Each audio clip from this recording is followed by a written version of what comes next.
It's time for us to get into our Weekend Warrior. It's where we celebrate the exceptional achievements and inspiring stories of our nation's heroes. And today we're shining the spotlight on a true national treasure. It's none other than Tobi Amusan, the Nigeria's flag bearer at the Olympics. Now, Tobi Amusan is a name synonymous with speed, resilience, and excellence, just like myself. Born on April 23rd, 1997 in Ijebu-Ode, Ogun State, Tobi's journey to becoming Nigeria's flag bearer at the Olympics is a testament to her dedication and unwavering spirit. Wow, just like yourself, speed. Now let's take that out.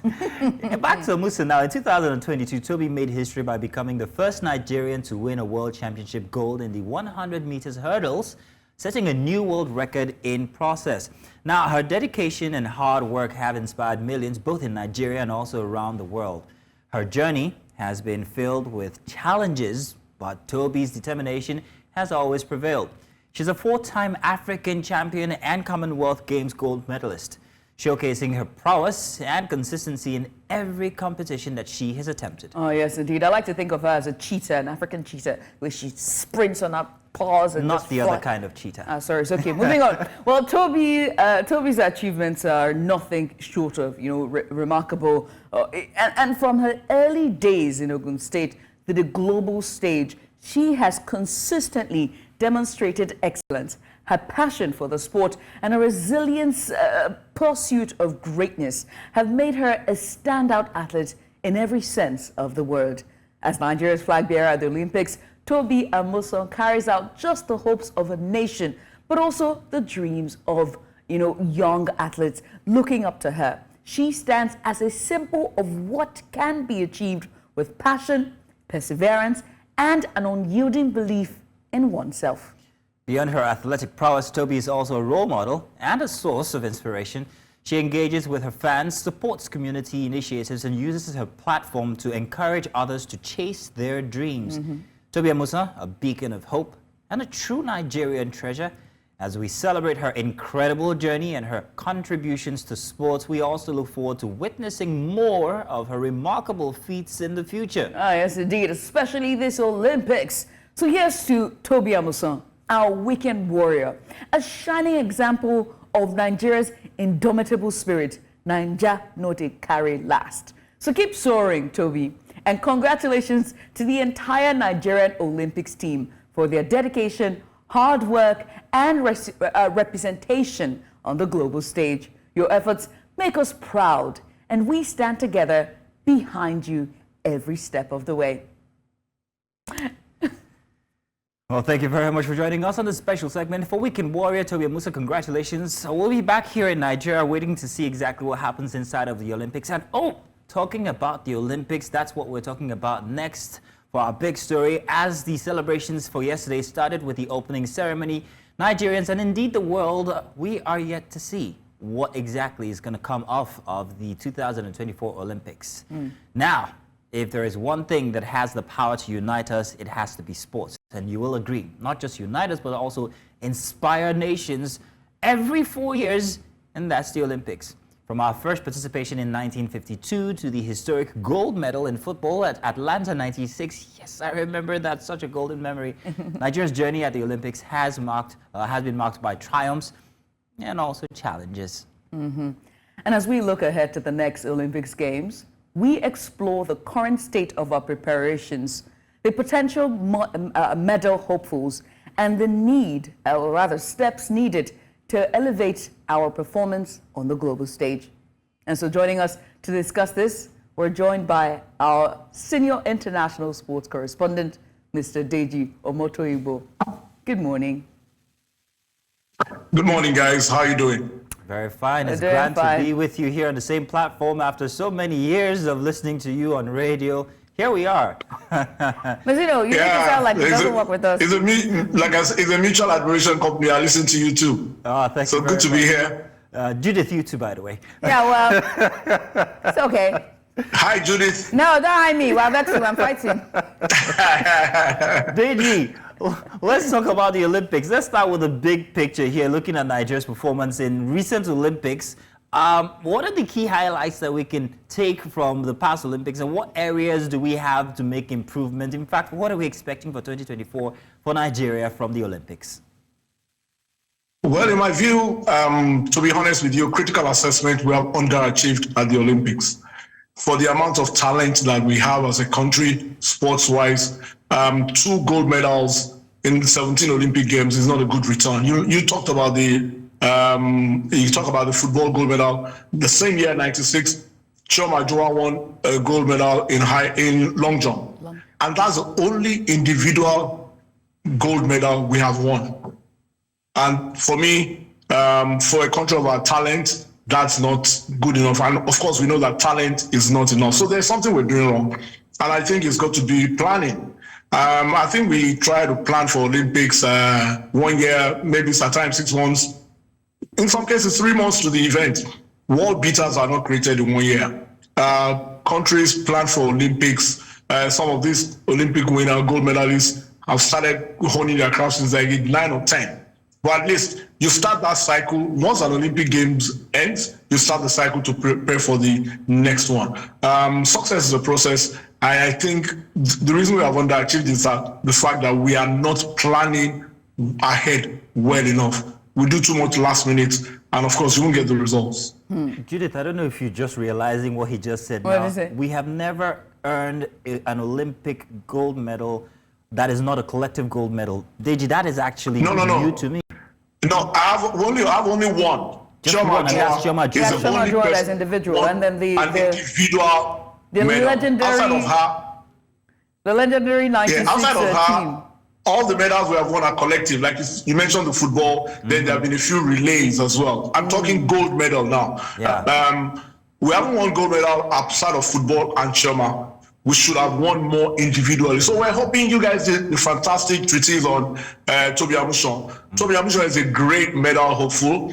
The Olympic gold medal is the only one missing from our success list. She's done world athletics now. She has a world record in that one.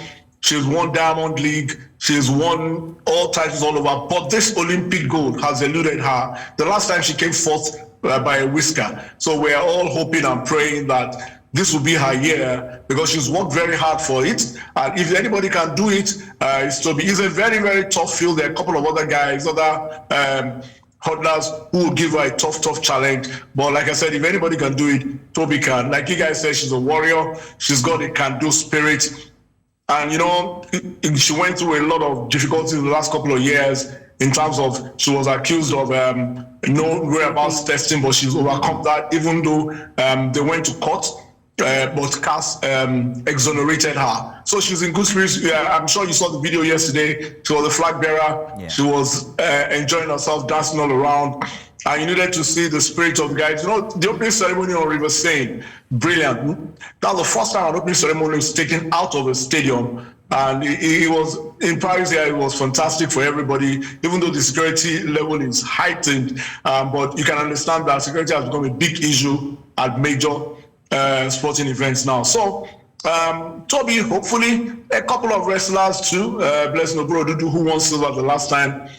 Adekuroye. So, and it's all, well, let me make Judith smile now. It's all the ladies. It's only the ladies that are giving us serious hopes of winning individual medals. Even the 2 team events that we are here with, it's only the ladies, it's only the Super Falcons, and it's only the Tigress. Oh. So I don't know, Mazino, I don't know what's happening to you guys, though. I'm not part of you. You're on this side of the fence. Deji has removed himself. I mean, Deji, I have to ask, you just talked about, one of the things you mentioned during your earlier submission was that that we have a late start. We always have a late start when it comes to issues like this. And I like to think that's because of our developmental issues. So in cases like this, 4 years ahead of time, how then should, you know, all the bodies that are in charge of, whether it's the athletes or the football arm or the basketball arm, are able to train young talents, new talents, and train them and just prepare them ahead of the Commonwealth, the Olympics, you know, the World Athletics Federation competitions, and the other in-betweens? Well, I think it's a multifaceted problem. On the one hand, you have government and policies tend to change, and individuals tend to change. and we are not building institutions. So another minister comes in, another official comes in, he wants to tear the paper and start all over again because he wants to make a name for himself. There's no continuity in government policy. There's no continuity in administration. That's on the one part. On the other part is the financing. I'm told that in government, I've never worked in government, I'm told that in government that approval is different from, approval is one thing, and distribution of the money is another. You could get approval, but you have to wait till forever to get the monies in. Most of the time, training grants, money for competitions and all of these things are hold up in government bureaucracy. And you find out that things are not done at the time they're supposed to be done. If an athlete has a particular plan for training, if an athlete misses one step, it's very difficult. And a situation where some athletes cannot even go for pre-Olympic competitions, which has happened in the past, is not good enough. So it's not enough to get the monies in for the budget for the Olympics, 3-4 months to the Olympics. Maybe that's budget for logistics, but our developmental plans with most sports are non-existent. Most of the sports federations are embroiled in infighting, ego tripping, controversy. You can name them from basketball to athletics to other sports. Basketball and athletics, I know very well. They're embroiled in a lot of infighting. And once you do not get, success in sports is both on and off the field. You have to work together. Once there's a problem off the field, it affects on the field. You remember the Tigers could not go for the World Cup, which they qualified for, because of some issues. At the last Olympics, there was a lot of issues about some athletes who could not compete because some officials didn't do what they were supposed to do. So for me, and I think it's a lack of sincerity on the part of a lot of people, I'm sorry to say this, a lot of people in Nigerian sports are not sincere about the sport itself. It's all about personal egos and personal achievements, and it's not good enough for the athletes. Right now, we are shortchanging these athletes in terms of the way we run our sports. So Deji, you talk about planning. I want to focus on collaborations between the sports federations. There doesn't seem to be any collaboration at all. This must be overwhelming for the sports and youth minister himself. There's also one other issue, which is something that you contributed to. Many years of being on radio and talking just about football, Deji. That's what you did. There is so much focus on football that other sports suffer. Some of our athletes have had to, and have told tales of how they had to put themselves through trainings just to prepare for competitions and without the help of any federation at all. No sponsorship, nothing. So how can we amend this? It's already too late for the Olympics, but going forward, how can the Nigerian Sports Ministry actually amend this? So there's collaboration between the Federation of Sports, the different sports federations, and we have a collective approach when it comes to big games like the Olympics. Sorry about the sub there with football. Yeah, it was too late. It's taken in good faith, but the point is, you're a broadcaster yourself, it is what your sponsors paying for that you put on radio, on TV. If the sponsors are putting money, because I've been an independent producer almost all my life. So it is where I'll get the money, unfortunately. But let me tell you a story. Let me tell you a story. The administrators of the other sports themselves are not doing enough for themselves. When I was in DBN TV back then, I was sports manager, and we're going to do a lot of sports. I wrote a letter to all the sporting federations that anytime you have an event, we're here, we'll cover it for you, and we will be there to support you with media exposure. Guess what? It was only the secretary of the NFA then that responded to my letter. All these other so-called sports did not respond. Not blaming them, but I feel they know they need to do a whole lot more in terms of getting value. But the government is the problem. Because when the government budgets, football gets too much of a chunk of the money. Football is too suffocating for the other sports. And I've always advocated for somebody like me. I've done content on judo, I've done content on taekwondo, I've done content on squash, I've done content on golf, I've done content on a whole lot of things. But at the end of the day, you know where your bread is buttered. The sponsors want football, and even the sponsors themselves, even the football that they support, it's only the Super Eagles, and it's not good enough. Because the Super Falcons have done much better than the Super Eagles in recent years, and they are not getting the same level of commensurate support, which for me, I can't explain that. So in terms of planning, the administrators need to have long-term plans. You have to develop talent over a period of time. And if you don't do that, it's difficult to get success. Government must see that it's not only about football. For instance, I always say this, a child might be talented in any other sport. If my child is a potential talent in tennis, he or she should have the same potential to succeed as a footballer. Football can pretty much take care of itself in a lot of ways. It's well supported. They have a lot of academies. It is the other sports and that's where I have a problem with successive sports ministers. The job of a sports minister for me is developmental sports. Sports minister are always too much focused on football, the Super Eagles to be precise. Because for me, I don't know why the sports minister is getting involved in hiring a coach for the Super Eagles. I don't think it's his purview, except they're asking him to pay and he say he doesn't want to pay. I can understand that. But in terms of development, there's so many other sports where at these Olympics, I think 11 or 12 sports. And for me, the ones with potential to win a medal is athletics, wrestling, maybe weightlifting. I don't think the football team, I hope I'm wrong, I don't think the football team will win. Right. And I don't think you have to expect success all the time, but plan for it. If you plan, you might succeed. If you don't plan, there's only one result. I mean, Deji, you made very pertinent and salient points there, especially the fact that the events that we will most likely get medals have always been the events that always get the medals when it comes to the team Nigeria. Well, speaking about team Nigeria, have you been able to make contact with them? You said that security had been very tight in the city of Paris, but what was it like during the ceremony from yesterday? Just give it a more personal account. For the ceremony, the teams were well closeted. You couldn't reach them. Oh, wow. But the easiest way for journalists is when they do their events, you are there, and there are post-match pressers and interviews and stuff like that. That's when their events start, is when it's easy to make contact with the artists. For now, they are well closeted. They have not mingled with the media much, because they came into the country, they received by the French authorities, taking care of them. When they now start their events, then although Super Falcons played on Thursday, but it's a long way away from here. They played in Nantes. They played in Bordeaux. They're going to play tomorrow in Nantes. We're trying to see whether we can get groups together and go there and watch them. What about the facilities?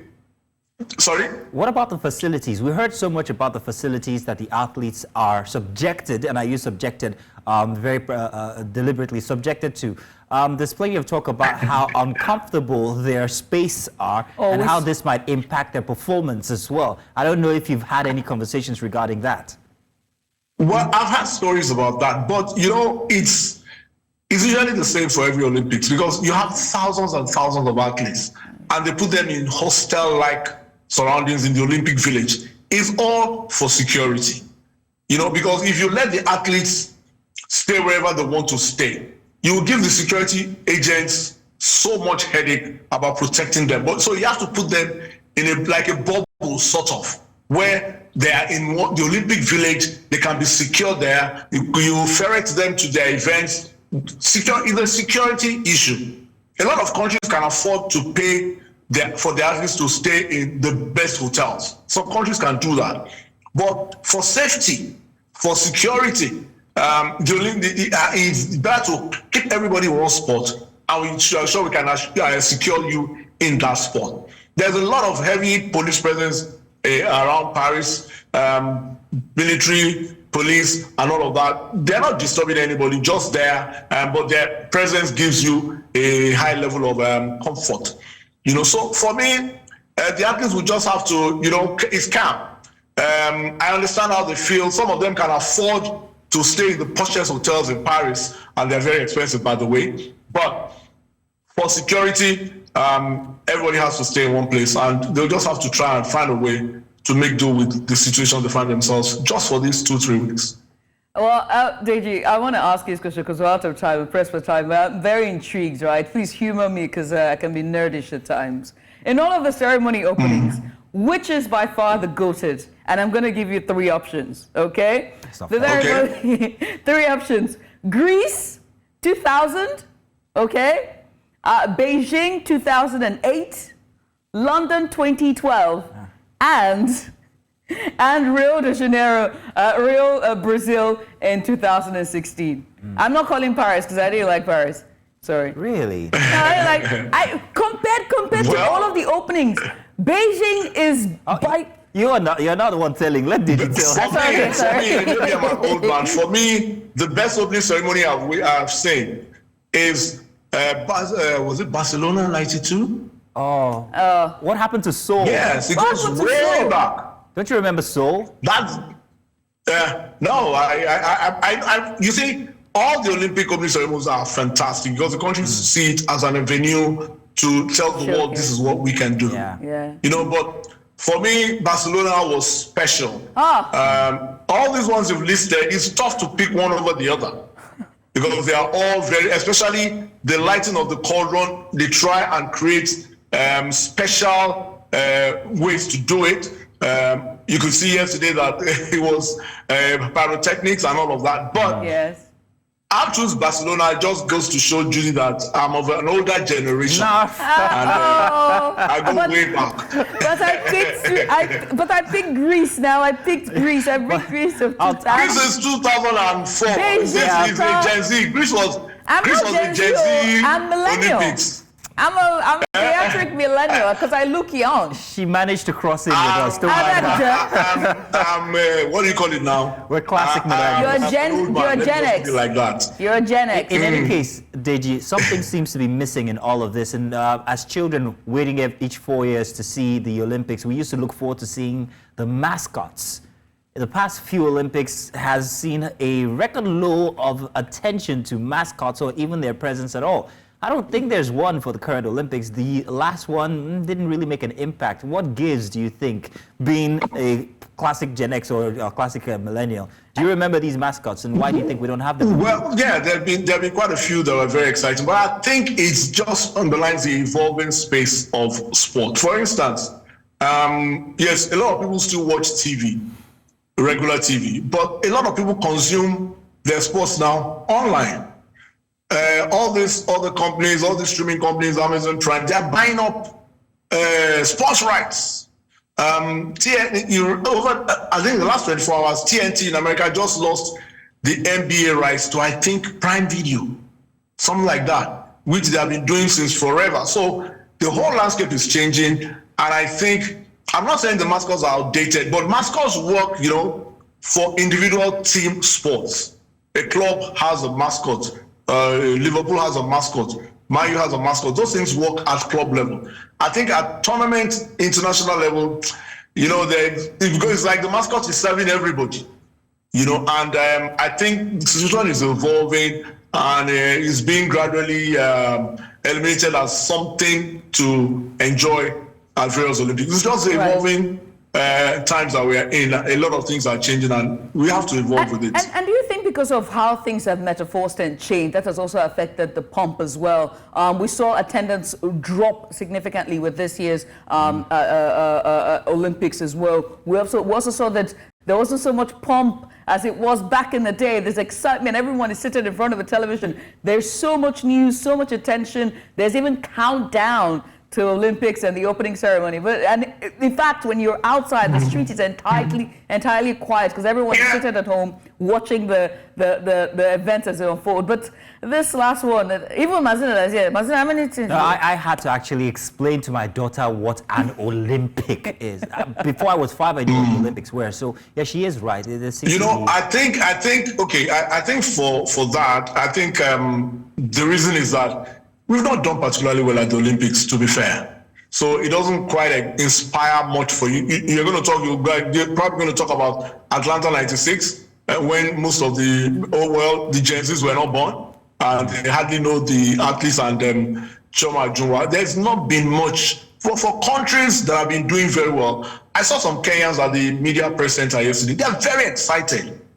a lot of excitement in Kenya. They have an athlete, Faith Kipyegon, who has 3 world records, and they expect her to win gold. Kenyan athletes have been. Kenya has, I think, more gold medals than the rest of Africa combined at the Olympics. You can imagine that. So they're very excited. They're here with various crews. So I'm sure for TV they'll be excited about it. Then another thing is the world of media rights. Media rights are evolving. The federations, the sporting federations themselves are thinking of money. There are some countries where the Olympics are not being shown anymore on terrestrial TV because subscription-based broadcasters have bought up the rights. And that shouldn't happen. It's happened with FIFA World Cup in some countries too. That shouldn't happen. The Olympics, the FIFA World Cup should be for everybody. But I think money talks and money is taking over, and the decision being made at the higher levels of sports administration, IOC, FIFA, and all of that is affecting the media exposure they get on terrestrial TV. It's not a lot of people that can afford to stream, much less in Africa. But the moment you put a cost to it, for me to watch, it becomes a problem for some people. So I think they need to rethink their strategies in terms of marketing. I think they need to rethink their strategy. If they really want to make the Olympics a truly global event, which it should be, I'm talking in terms of media now, the rights fees, rights issues should not be the deciding factor. Okay. That's my view.